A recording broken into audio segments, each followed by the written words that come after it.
Hello, everyone. My name is Jennifer. And I'm Daniel. How are you doing today, Daniel? I'm doing great, Jennifer. It's been a productive day so far. How about you? I'm feeling fantastic. I'm especially excited about today's topic. I think we're going to have an engaging conversation. Absolutely. Today, we're delving into something that touches every one of us, our daily routines. It's the rhythm that keeps our lives moving forward. Exactly. From the moment we wake up to the moment we fall asleep at night, we follow certain habits that define our day. But tell me, Daniel, what exactly does a typical day look like for different people? That's a great question. Daily routines can look very different depending on your lifestyle, but they're made up of the little things we do regularly. Throughout today's episode, we'll be sharing our own routines, from the way we start our mornings to how we wind down in the evening. That's right. And along the way, we'll talk about how having a routine can help you feel more balanced and in control. It's all about finding what works best for you. Exactly. But before we dive into that, I'd like to introduce our vocabulary expert, Crystal. After each section, she'll break down key words and phrases to help you grasp the language better. Crystal, we're excited to have you with us today. Thanks, Daniel. I'm happy to be here, and I can't wait to help our listeners break down some vocabulary along the way. Wonderful. Let's begin with the morning routine. So as a student, my mornings are pretty structured. I usually wake up around 7 a.m., and I take a moment to stretch and breathe before I get out of bed. It's a gentle way to start the day, and it helps me feel more alert. Then I head to the bathroom to brush my teeth and wash my face. It's a refreshing start. That sounds nice. I wake up a bit earlier, around 6:30 a.m., since my job requires me to start early. The first thing I do is drink a glass of water to hydrate, and then, like you, I brush my teeth and wash my face. It really sets the tone for the day ahead. Exactly. Hydrating first thing in the morning is such a good habit.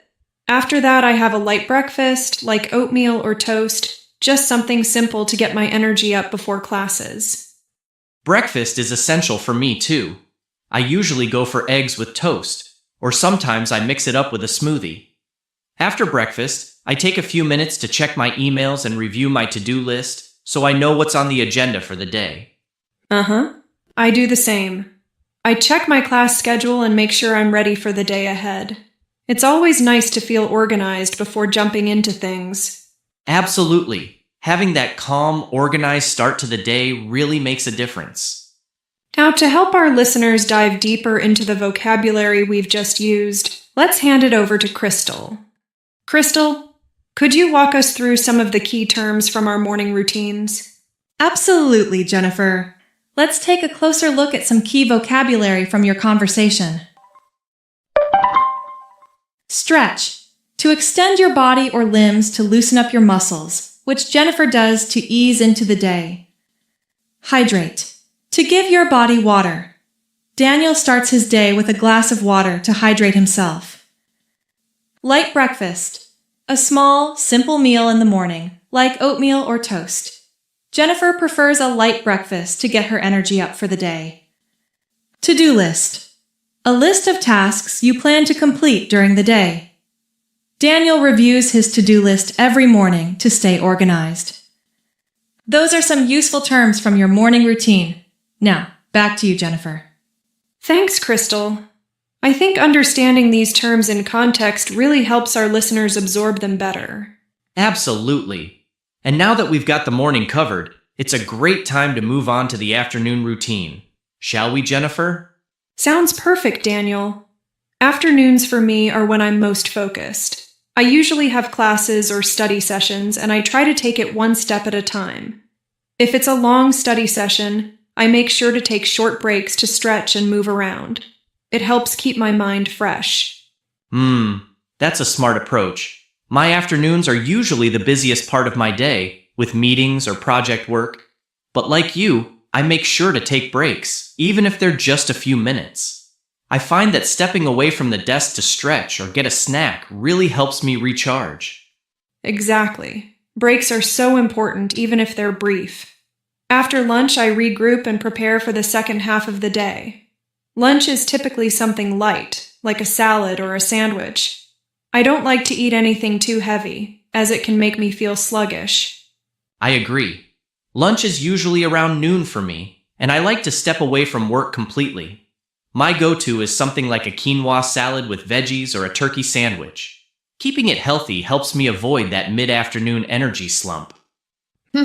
That sounds like a great option. After lunch, I tackle my bigger assignments, making sure to get them done while I still have energy. It feels good to wrap up those important tasks before the day winds down. Yeah, I do the same. After lunch, I focus on key projects that require my attention and try to knock them out while I'm still feeling productive. All right, Crystal, could you take us through the vocabulary from our afternoon routines? Certainly, Daniel. Let's break down some of the key terms. Focused. Giving your full attention to something, like how Jennifer stays focused during her study sessions. Recharge. To regain energy, which Daniel does by taking short breaks throughout the day. Regroup. Taking a moment to organize your thoughts and prepare for the next part of the day.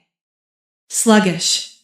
Feeling slow and lacking energy, which can happen after a heavy lunch, but both Jennifer and Daniel avoid that by eating light. Knock out. An informal phrase meaning to complete tasks or finish work efficiently. Daniel said he likes to knock out his key projects while he's still productive. Energy slump. This refers to a dip in energy, usually in the afternoon after lunch. Daniel mentioned avoiding an energy slump by eating a healthy lunch. Those are the key words for the afternoon. Now, let's shift to the evening routine. Back to you, Jennifer. Thanks, Crystal. That was really helpful. It's amazing how just a few key words can really make things clearer. Exactly. I love how practical these terms are. You can use them every day. All right, let's wind things down by talking about our evening routines. Evenings are when I like to unwind and relax after a busy day of classes. After dinner, I usually take a short walk or do some light stretching to help me de-stress. It's a peaceful way to close out the day. I totally relate to that. After work, I make time to relax too, whether it's listening to music or going for a walk. Dinner is usually around 7 p.m. for me, and it's something simple but satisfying. I like grilled salmon with veggies or a stir-fry with rice. That sounds delicious. My dinner is usually something quick and easy, like pasta with vegetables or a rice bowl. Once dinner is done, I always make sure to brush my teeth and wash my face. It's such a small part of my routine, but it helps me feel refreshed and ready for bed. Oh, definitely. Brushing my teeth and washing my face feels like pressing the reset button after a long day. It's a simple way to shift into relaxation mode. After that, I usually wind down with a book or a cup of herbal tea before bed. That sounds really calming. I also avoid screens before bed, instead spending some time reading or listening to music. I aim to get to bed around 10 p.m. so I'm well rested for the next day. Same here. I stick to a consistent bedtime too, around 10:30 p.m., and it's amazing how much better I feel the next day when I get a full night's sleep. All right, Crystal. One last time, could you walk us through the vocabulary from our evening routine? Absolutely, Jennifer. Let's go over the key phrases from your evening routines. Unwind. To relax and let go of stress, like what Jennifer and Daniel do after a busy day. Reset button. A metaphor for starting fresh, which Daniel mentioned when talking about brushing his teeth and washing his face. Wind down. Similar to unwind, it means to gradually slow down and prepare for sleep. Herbal tea. A caffeine-free tea that helps you relax, which Daniel drinks before bed. And that wraps up the vocabulary for today. Back to you, Jennifer and Daniel. Thank you so much, Crystal, for guiding us through those key words and phrases. It really helps to understand the language in context. Absolutely. It makes it easier to remember when we see how the vocabulary fits into everyday life. So, we've shared our daily routines, from morning to evening, and touched on how important it is to create balance throughout the day. Exactly. Whether you're working, studying, or just trying to structure your day better, having a routine that works for you is key to staying organized and feeling in control. And remember, it's not just about staying productive. It's about taking those moments to relax, recharge, and take care of yourself. All right, well, that's all for today's episode. We hope this conversation gave you some helpful insights and tips for your own routine. A big thank you to Crystal for breaking down the vocabulary today. We really appreciate it. Thanks for joining us, everyone.